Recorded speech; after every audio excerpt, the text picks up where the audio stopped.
Welcome to County Report This Week. I'm Sonia Burke. Thank you for joining us.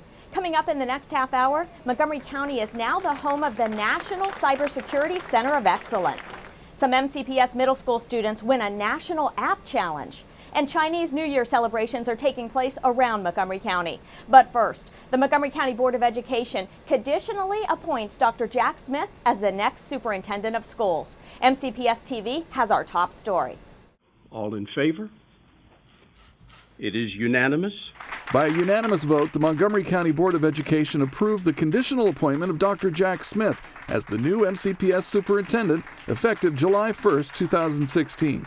The meeting, Thursday, February 4th, was attended by Dr. Smith, who serves currently as the interim state superintendent of Maryland Schools and was formerly superintendent of Calvert County Public Schools. Very much looking forward to this opportunity and this effort to work on behalf of all children. During a press conference following the vote, the newly appointed superintendent spoke to areas of focus when he begins his term as leader of Montgomery County Public Schools.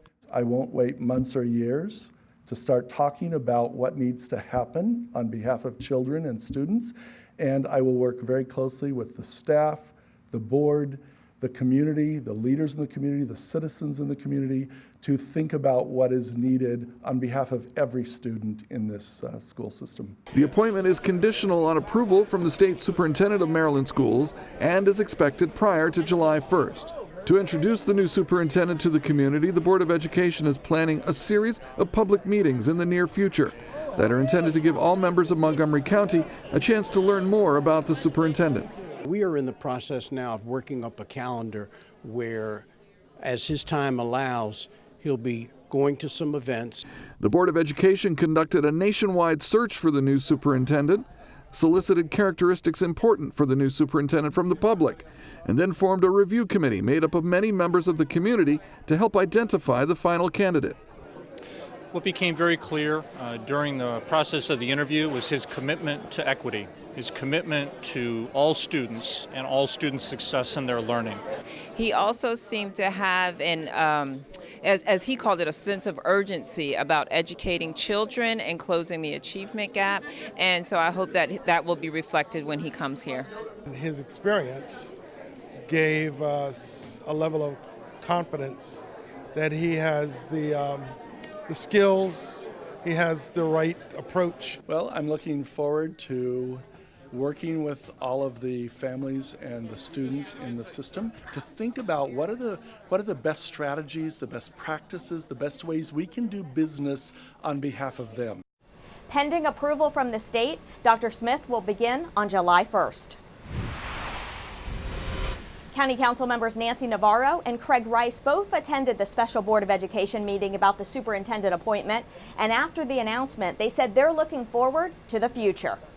What we're hearing is a new approach when it comes to teaching inside the classroom, understanding that it's not just about information, but also about making sure that we can process that information and analyze. It's very 21st century, and that's something that we need here in Montgomery County, not just for our students who might be suffering as a result of the achievement gap, but also for some of our high-performing students as well. So I think that overall, a person who comes in and has a new view of a different approach when it comes to these kinds of situations, I think it's going to be extremely important for us. I'm really excited, and I really look forward to see where we're going to take the school system. There's a sense of urgency as far as I'm concerned. I think we need to really move very quickly and really address some of our most basic challenges around the achievement gap.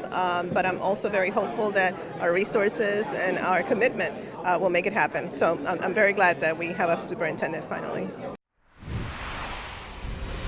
County Executive Ike Leggett hosted 5 fiscal year 2017 operating budget forums across the county. As he puts the final touches on the budget, he projects a deficit just under $100 million. During a recent interview for One-on-One, the executive said that this year the top priority he heard from county residents was about education funding. That's why we had the budget forums, to listen to many of the people in the community, to talk about their priorities and talk to my staff and my department heads to come up with a decision. It will be balanced, and there may be some sacrifices, I'm sure. We may have to make some adjustments, but we'll get there. But you're not going to get there easily with this kind of challenge that we face. You can watch the entire one-on-one show on County Cable Montgomery. The executive will send his proposed fiscal year 17 operating budget to the County Council on March 15th. County Executive Ike Leggett returned to Annapolis this week. He was there to ask the state for additional funding for school construction in Montgomery County. We need help, we need support. Not only are we growing and expanding quite rapidly in Montgomery County, but we have deteriorating schools simultaneously, and so we have to do both. We have to respond to the challenge of the growth within our system, as well as the deteriorating schools they're in. So I hope that you would take very seriously this effort. We are here again to argue for this strong support that is needed at our level and many other levels throughout Montgomery County. Last year, the executive also testified and asked the state for $140 million in funding, out of which the county received $40 million. The nation's hub on civil cyber defense just opened its doors in Montgomery County. A ribbon cutting and dedication ceremony was held at the newly expanded National Cybersecurity Center of Excellence this week. Lorna Virgili joins us with more. Lorna? Sonia, the U.S. Secretary of Commerce was here for the grand opening, and she said that this facility will serve to protect the digital economy of the United States. Now, during that ceremony, it was County Executive Ike Leggett who received praise and remarks for bringing this to Montgomery County. There is no county like Montgomery County, Maryland, that steps forward not just in leadership for the people that live here, but in your national leadership on what you do for our country. You've done it for veterans, and we've used your program nationally. And you're doing it here in cybersecurity. And I just thank Ike Leggett because he's been an incredible leader for Montgomery County and our nation. He's the best. Thank you, Ike, for everything you've done throughout your years. There has been a 50% worldwide increase in cyber attacks. The expanded National Cybersecurity Center of Excellence will house the nation's cyber warriors. A public-private partnership collaboration funded under the National Institute of Standards and Technology budget that will create hundreds of jobs in the county. There are somewhat in the neighborhood, I think, close to 100,000 jobs potentially in the cybersecurity industry in Maryland alone. We want to capture those jobs. We want to make sure that we have the businesses here that would allow those jobs to grow and retain those businesses that are developing technologies, and to also expand existing businesses as well. Members of the Maryland federal delegation, along with the U.S. Secretary of Commerce Penny Pritzker, addressed the growing threats and cybersecurity risks faced by government and the private industry.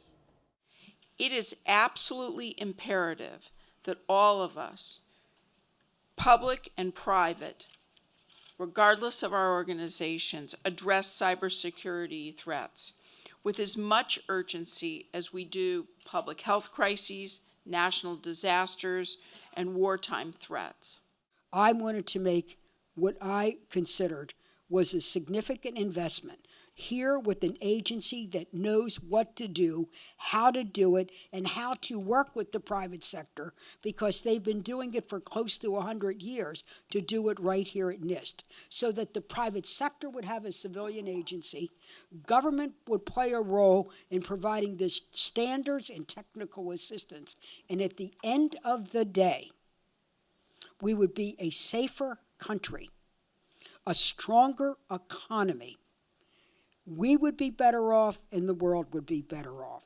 In Gaithersburg, for County Report this week, I'm Lorna Virgili. Coming up on County Report this week, reducing traffic deaths on area roads is the goal of a new initiative adopted by the County Council. And it's pothole season. Road crews are working as quickly as they can to fill them. We'll let you know how you can help right after this. Did you know there are more than 10,000 county government phone numbers? But there's only one number you need to remember for non-emergency calls, 311. MC311 is Montgomery County government's online telephone information system. Need information? Have a problem or complaint? Trying to locate a county government facility? Call 311. The call center is open Monday through Friday, 7 a.m. to 7 p.m. The website is available 24 hours a day, 7 days a week. In Montgomery County, we have a goal to reduce waste and recycle 70% of all waste by 2020. By recycling and reducing waste, we save natural resources and make our community even better.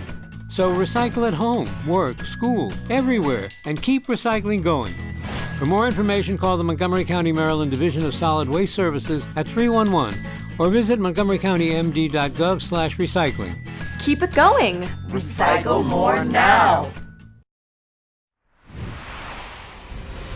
Welcome back to County Report This Week. I'm Sonia Burke. Over the last 5 years, Montgomery County has welcomed close to 5,000 refugees and asylees, many of whom are seeking refuge from their home countries. Recently, the Council's Health and Human Services Committee heard from various agencies about how our county is helping these folks resettle in their new lives. Susan Kennedy has the story. As I always put it, individuals do not go to bed planning to become refugees the very next day. It's often the actions of other peoples or the inactions of other peoples that make those individuals have to flee their countries to seek better places to call home. The committee update came as safety concerns surrounding refugees entering the United States has arisen. Officials from various agencies told council members it normally takes 18 to 24 months for a refugee to complete the referral, screening, and review process before they are cleared to come to the United States. And Montgomery County welcomes those refugees at a greater rate than almost every other jurisdiction in the state. You have individuals who have suffered trauma. You have individuals who are adapting to a new culture and a new language. But we have successfully managed to assist people from Burma, from Ethiopia, from Cameroon. And so the temporary, I'm confident, concern over folks from the Middle East will be assuaged as time passes. Councilmember Craig Rice says many of the refugees who come to Montgomery County defy stereotypes and have left much of their lives behind for a second chance at a new life. Because people don't understand what it is to be a refugee. All they want to do is come here to this community and continue to live out their lives, be productive members of our community, and raise their families. And so I think that, really making sure people understand that as the really pretext of this whole thing and this whole discussion about refugees and resettlement is the key to quelling a lot of the concerns that our community members might have. Most of the asylees who are here in Montgomery County are from Ethiopia. Asylees travel here looking for asylum once they arrive. Sarah Zulo says many of those Ethiopians are an integral part of the Silver Spring community today. We want them to be comfortable. We want them to be part of our community. We want them to be very successful. We're talking a lot about the Ethiopian community here in the Silver Spring area that have come 30-something years ago and today are one of most of the successful community. And I think a lot of the newer community can do the same thing here. In Rockville, I'm Susan Kennedy for County Report This Week.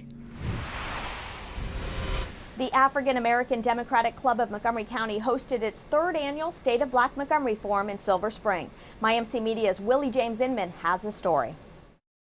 I'm here in Silver Spring where political leaders and residents are meeting to discuss important issues related to African Americans in Montgomery County. The State of Black Montgomery is a forum dedicated to educating the community on issues affecting the Black community. This is the third year that the African American Democratic Club of Montgomery County has hosted the event. This year's top topics were civic engagement, education equity, economic development, and police accountability.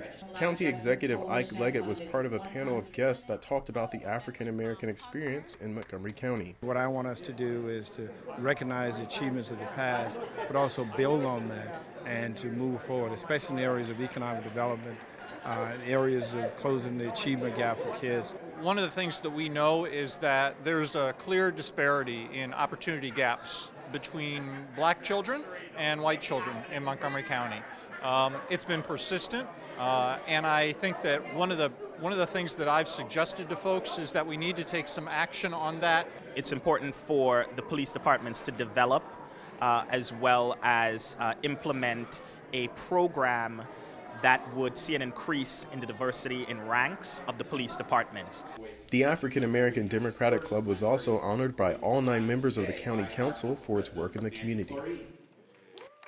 We all recognize that We have unfinished business when it comes to the African American community. I think there's a lot of lessons from today, and I just congratulate the African American Democratic Club for bringing out so many people and staying so involved. We need to have a more reflective makeup in our elected body, and that happens at the grassroots level.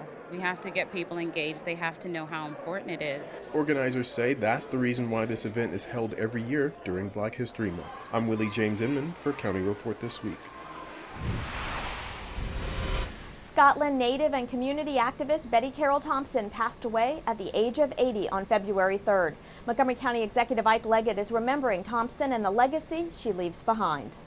Well, she means a great deal because I think people fail to recognize that when you see an Ike Leggett elected to office or see organizations like the African American Democratic Club, it just didn't happen overnight. There were people who paved the way, and I literally stand on the shoulders of people like Betty Thompson and Roscoe Nix and others. And so when a person like that passes, we should recognize those icons and appreciate them for the work that they've accomplished in order for us to go through much of what we have today in a very positive way. So her loss is a real sad loss for me personally, and one also for the community. The Montgomery County Council adopted Vision Zero this month, and local leaders hope the state of Maryland will follow their lead. The goal of this initiative is to bring down the number of traffic deaths on our county's roads. There were 44 fatalities in our county last year. Our goal is to get to zero. That's why County Council members have unanimously adopted Vision Zero. All in favor, please signify by raising your hands. That's unanimous. The idea of this initiative, which began in Sweden, is to reduce and ultimately eliminate traffic deaths on local roads. And what Vision Zero says, in effect, is it's time to stop thinking of these fatalities as accidents. These are crashes that we can and must act to prevent. It really comes down to the drivers and the pedestrians themselves. They've got to be paying attention to what they're doing. There's so many drivers that are driving around distracted. There's still too many drivers that are driving impaired. So we certainly still have work to do, but everybody has to take responsibility for being as careful as they can when they're out on the highway. The consequences of hitting somebody is not limited to the damage to a bicycle or a car. It is life-altering. That's something that Ray Holden knows too well. My brother Tim was killed in a cycling accident on August 28th. He said the impact of his brother's loss has been great for his family and the community. Driving is a privilege, and we need to be aware of the laws of other people on the roadways. We need to prevent tragedies like this from happening again. Is your ride to work or school a bumpy one? After all that snow last month, potholes are now breaking up some of our area roads. In Montgomery County, residents are encouraged to report these potholes by calling MC311 or by filing a service request online. If the road is a numbered route, such as Route 355, enter a service request on the Maryland State Highway Administration's website. A spokesperson at the SHA told me it's important that these reports contain detailed information about where the pothole is located so the crews can find it and fill it. Coming up on County Report this week, we'll tell you about Bus Rapid Transit, also known as BRT, in the city of Rockville. And local leaders attend a history conference at Montgomery College. Don't go away. County Report this week. We'll be right back. This message brought to you by FEMA. Home fires occur most often in winter. Keep anything that can catch fire at least 3 feet from heating equipment. And never use an oven to heat your home. Stay in the kitchen when frying, grilling, or broiling food. Turn space heaters off when you leave the room or go to bed. Make sure all vents are clear of snow and ice to allow carbon monoxide to vent outside.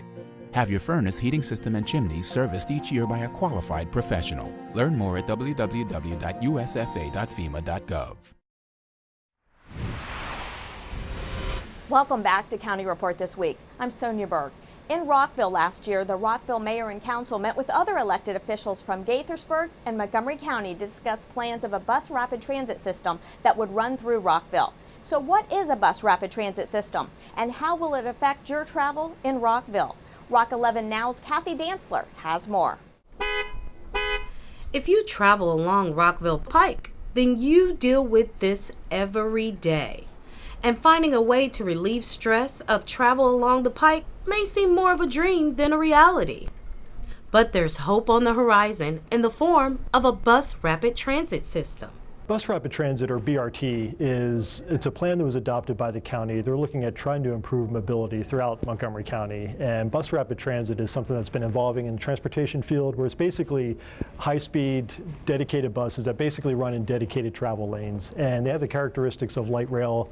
It's not like normal bus travel, bus service. But with BRT, you do off-board fare collection, then you get on, and it typically runs in a dedicated travel lane, so it's not stuck in the same kind of traffic that the rest of cars are. So it's a higher speed, higher premium kind of transit service that would basically operate throughout Montgomery County.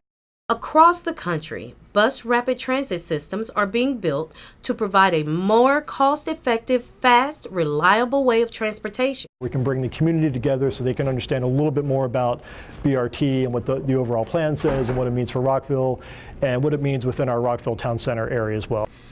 To stay informed on the BRT process, you can head to our website at rockvillemd.gov/BRT. For County Report This Week, I'm Kathy Dantzler.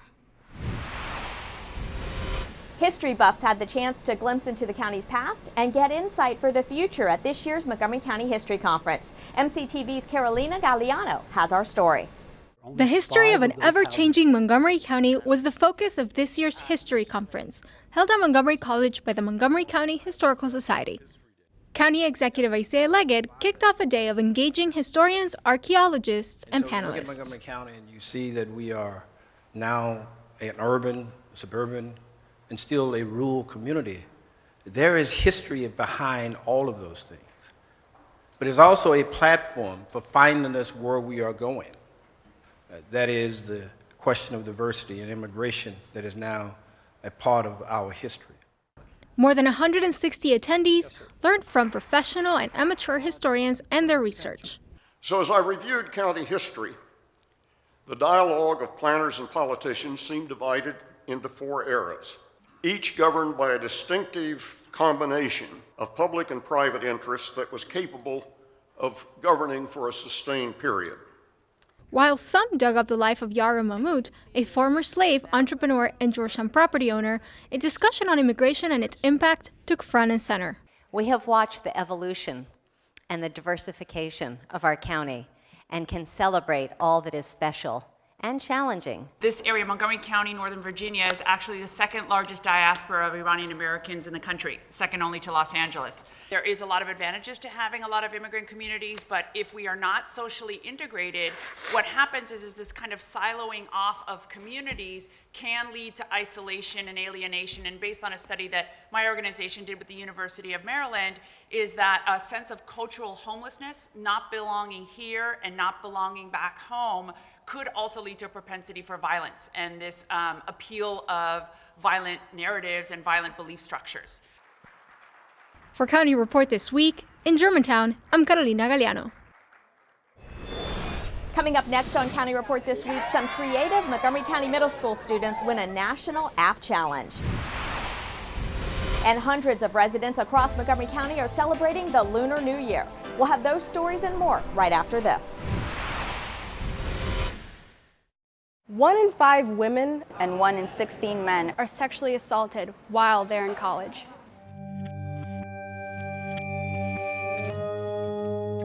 This is happening in Maryland, where we live. Did you know that across the United States, only 13% of rape survivors report assault?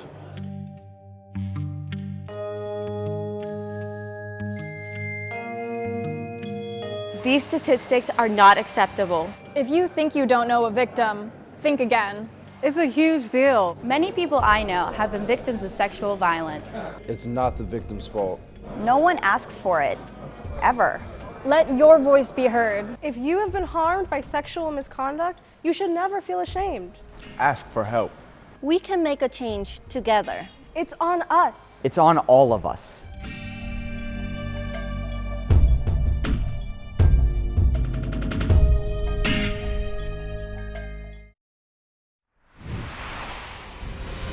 Welcome back to County Report This Week. I'm Sonia Burke. A team of students as part of Montgomery County's Adventure in Science program have won a national app challenge for their app, Ot Buddy. MyMC Media's Maureen Chaudhry reports. Your team has become a Best in Nation winner of the Verizon Innovative App Challenge.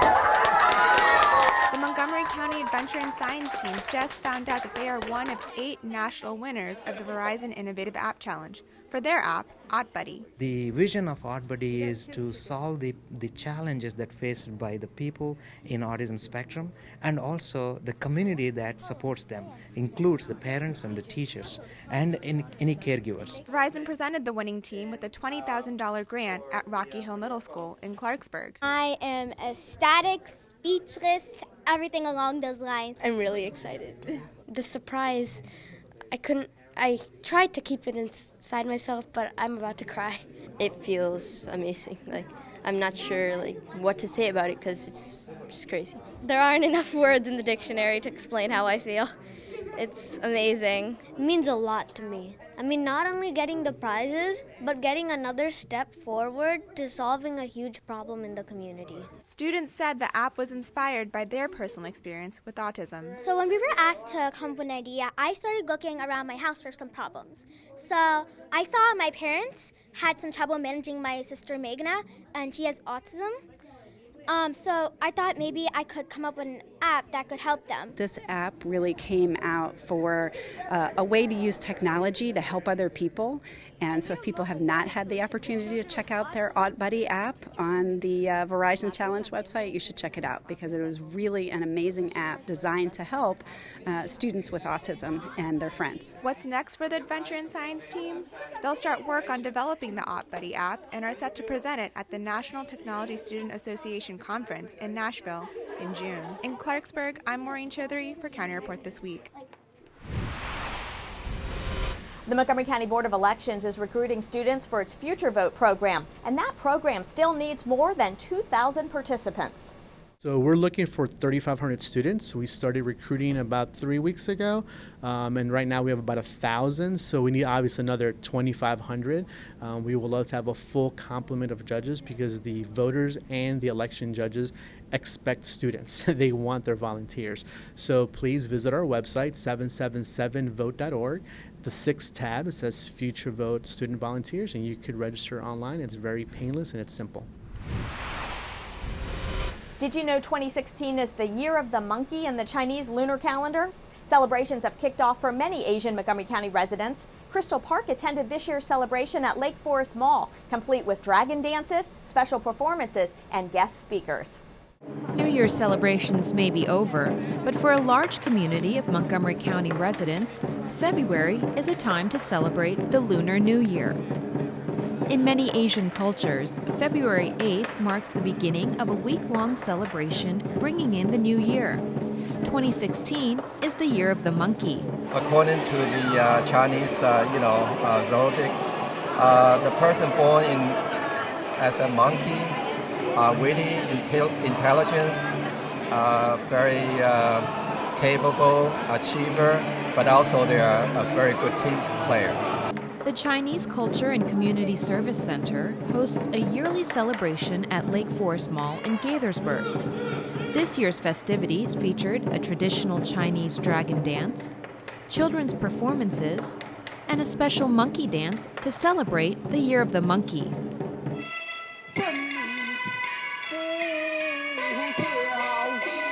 The County Council recently passed a proclamation recognizing Asian Lunar New Year. This is a great honor to be here to visit this proclamation. And I'm a Montgomery County resident for the last 40 years. I have business here for many, many years. Asians make up nearly 14% of the county's population. Events like the one held at Lake Forest help spotlight Asian culture in a county that's proud to have one of the most diverse populations in the country. Offer the great opportunity for other people from other ethnic groups to get to know our culture. Yeah, I think that's great. I think it's great. It's really cute seeing all the kids dance and have a great time, and really just the community come together here. For County Report This Week, I'm Crystal Park in Gaithersburg. With that, we close this edition of County Report This Week. Remember to like us on Facebook and to join us again at this time every week for a look at what's going on inside Montgomery County. I'm Sonia Burke. Thank you for watching.